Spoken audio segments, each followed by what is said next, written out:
Friends, most welcome to my YouTube channel Learning Tube. I hope आप सब स्वस्थ होंगे, मस्त होंगे और अपनी अपनी पढ़ाई में व्यस्त होंगे।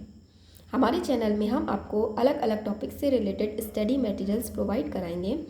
फ़िलहाल हमारा टारगेट यूपी टेट और सुपर टेट है, जिसके क्रम में हिंदी की सीरीज़ हम शुरू कर चुके हैं और उस सीरीज़ का पहला वीडियो हमारे चैनल पर अपलोड भी हो गया है।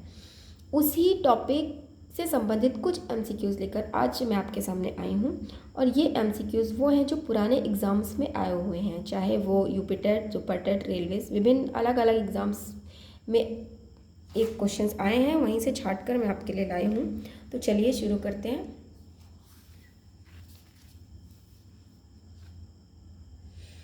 पहला क्वेश्चन है, जिनका उच्चारण ऊपर के दांतों पर जीभ लगाने से होता है उसे क्या कहते हैं? जो वर्ण जिनके उच्चारण में हमारी जीभ ऊपर के दांतों पर लगती है उनको हम क्या कहते हैं? उनको हम क्या दंती कहते हैं।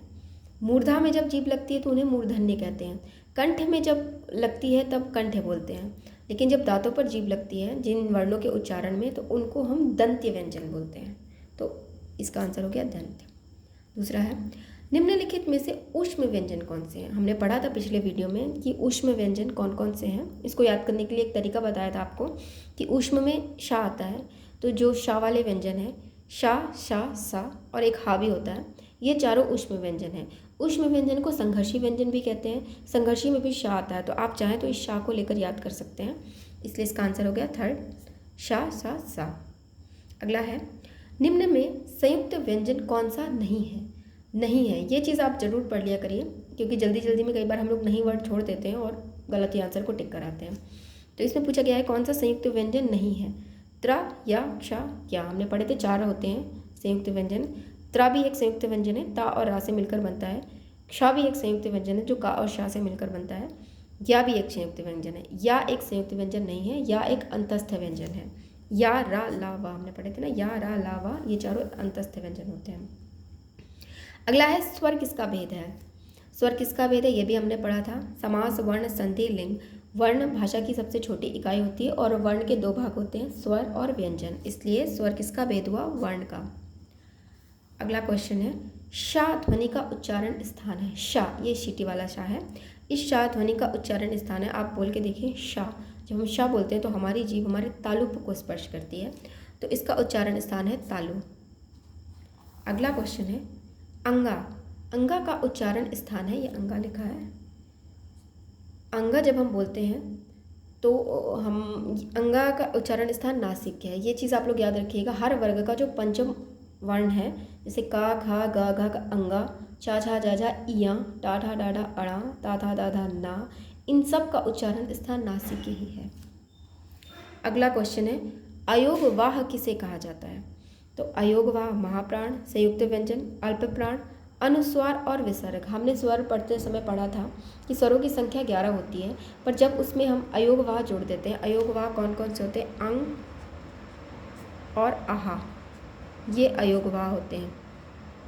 तो ये अंग को हम अनुस्वार बोलते हैं और आहा को विसर्ग बोलते हैं। जो 2 बिंदे होते हैं इनको विसर्ग बोलते हैं। तो अयोगवाह किसे कहा जाता है? अनुस्वार और विसर्ग। अनुस्वार अंग हो गया, आहा होता है विसर्ग। ठीक। अगला क्वेश्चन है, ए वर्ण क्या कहलाते हैं? नासिक के मूर्धन्य, ओष्ठ और कंठ तालव्य। जब हम ए और ए का उच्चारण करते हैं तब हमारा कंठ और तालु दोनों में जिह्वा स्पर्श होती है। कंठ से आवाज़ आती है और तालु में वो स्पर्श करती है ए। तो इसका आंसर हुआ कंठ तालव्य।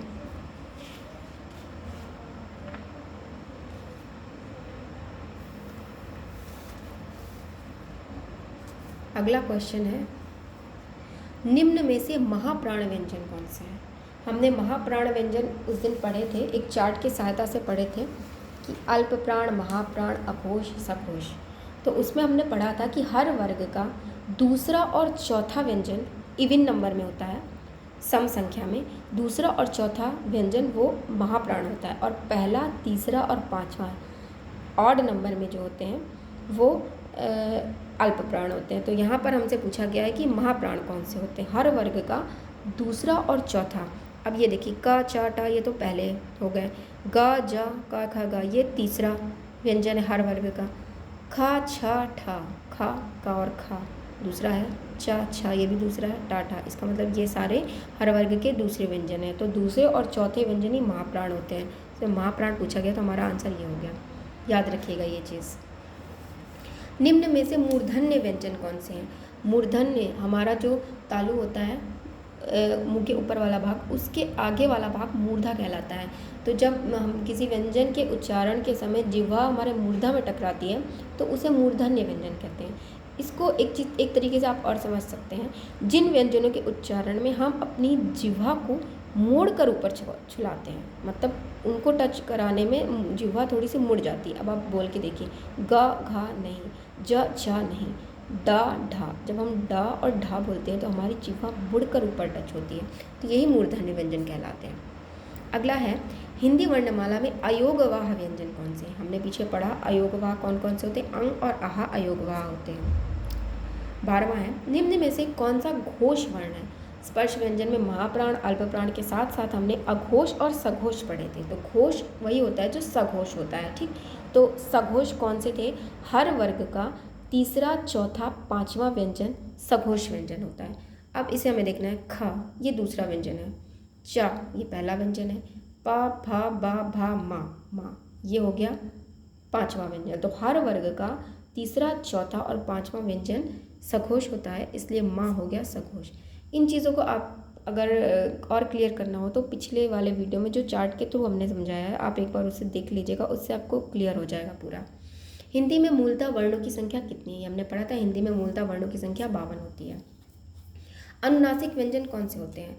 वर्ग का प्रथमाक्षर, वर्ग के तृतीयाक्षर, वर्ग का चतुर्थाक्षर और वर्ग का प्रथमाक्षर नहीं होगा, यहाँ पे होगा पंचमाक्षर।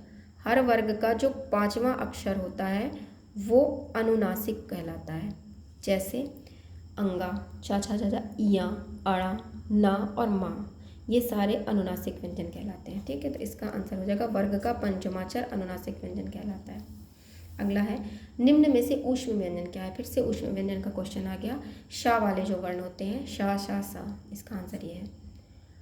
16वां है, हिंदी वर्णमाला में स्वरों की संख्या कितनी है? हमने पढ़ा था हिंदी वर्णमाला में कितने स्वर होते हैं? 11। जब अयोगवाह जोड़ दिए जाते हैं तब उसकी संख्या 13 हो जाती है। इस संख्या को लेकर आपको ज़्यादा कंफ्यूज होने की ज़रूरत नहीं है। ज़्यादातर आपके ऑप्शन में 11 और 13 एक साथ नहीं आएगा, तो आपको उसी तरीके से लगाना है। लेकिन अगर कभी 11 और 13 एक साथ आ गया तो आप 11 ही लगा के आइएगा, और अगर उन्होंने एक साथ दे दिया तो फिर वही होगा आंसर की कोई चैलेंज वगैरह, ठीक है। इसलिए उसमें आपको ज़्यादा टेंशन लेने की ज़रूरत नहीं। अगला क्वेश्चन है, अनुनासिक का संबंध होता है केवल नाक से, केवल मुंह से, नाक और मुंह दोनों से, इनमें से कोई नहीं। अनुनासिक का संबंध होता है नाक और मुंह दोनों से।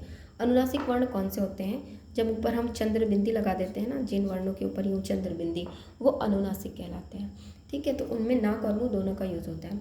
व्यंजनों के कितने भेद हैं? हमने पढ़े थे व्यंजनों के 5 भेद हैं। व्यंजन 5 प्रकार के होते हैं, स्पर्श व्यंजन, अंतस्थ व्यंजन, ऊष्म व्यंजन, संयुक्त व्यंजन और उत्क्षिप्त व्यंजन। उत्क्षिप्त को द्विगुण व्यंजन भी कहते हैं, जैसे ड़ा और रा वगैरह थे ना, 2 व्यंजन थे। और इसके बाद लास्ट क्वेश्चन है, जिन शब्दों के अंत में आ आता है उन्हें क्या कहते हैं? उन्हें हम कहते हैं आकारांत। जिन शब्दों के अंत में आ आता है उनको हम आकारांत कहते हैं, जिनके अंत में ई आता है उनको ईकारांत कहते हैं। पिछले वीडियो में हमने 25 स्पर्श व्यंजनों के उच्चारण स्थान के बारे में पढ़ा था। कुछ स्वर और उनमें से कुछ व्यंजन बच गए थे जिनके उच्चारण स्थान को हमने उसमें नहीं पढ़ा था। तो इस वीडियो में हम आपको उनके उच्चारण स्थान के बारे में बताएंगे, ताकि उच्चारण स्थान से संबंधित आपका कोई भी क्वेश्चन गलत ना हो। तो इसे एक बार देख लेते हैं। का वर्ग का उच्चारण स्थान कंठ हमने पढ़ा था, लेकिन इसके अलावा आ और ये जो विसर्ग होता है आहा, इन दोनों का अगर उच्चारण स्थान आपके एग्जाम में आ जाए कि आ का उच्चारण स्थान क्या है, या ये इसको बोलते हैं हम, ये अयोगवाह होता है ना, विसर्ग भी बोलते हैं इसको, तो ये दोनों भी आ सकते हैं एग्जाम में कि इनका उच्चारण स्थान क्या है। तो इनका उच्चारण स्थान कंठ होगा, ठीक। उसके बाद चा वर्ग का उच्चारण स्थान हमने पढ़ा था तालु, लेकिन चा वर्ग के अलावा ई, या और शा, शीटी वाला शा, ये तीनों, इनका उच्चारण स्थान भी तालु होता है। इसको भी आप याद कर लीजिएगा। या जो है अंतस्थ व्यंजन है और शा ऊष्म व्यंजन है, ये हमारा स्वर है। अगला आया टा वर्ग।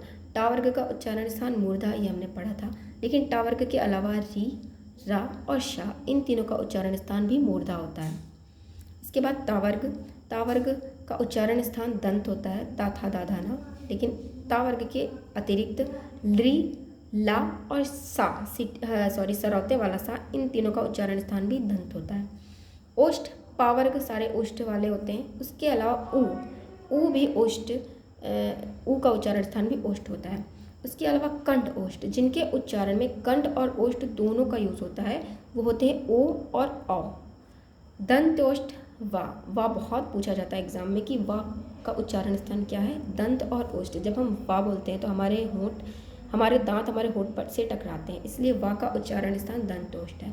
इसका आप स्क्रीनशॉट ले लीजिए, इसको अच्छे से याद कर लीजिएगा, क्योंकि वर्णमाला में अधिकतर क्वेश्चन उच्चारण स्थान से आते हैं। उसके अलावा जो इम्पॉर्टेंट चीज़ें थीं, जो भी आपके एग्ज़ाम में आ सकती थी, वो मैंने आपको पढ़ा दी हैं। इसके अलावा आपके एग्ज़ाम में इस टॉपिक से रिलेटेड और कुछ भी नहीं आना चाहिए। बस आप इस वीडियो को बहुत अच्छे से देखिए, अच्छे से समझिए, और जो चीज़ हो लिखिए, पढ़िए, स्क्रीनशॉट लीजिए, जैसे भी पढ़ना हो पढ़िए, बस पढ़िए। आई होप आज का वीडियो आप सबको पसंद आया होगा। अगर मेरा वीडियो पसंद आया है और आप हमारे चैनल को सपोर्ट करना चाहते हैं तो प्लीज़ हमारे चैनल लर्निंग ट्यूब को सब्सक्राइब कीजिए और अपने दोस्तों के साथ शेयर कीजिए। वीडियो को देखने के लिए बहुत बहुत धन्यवाद।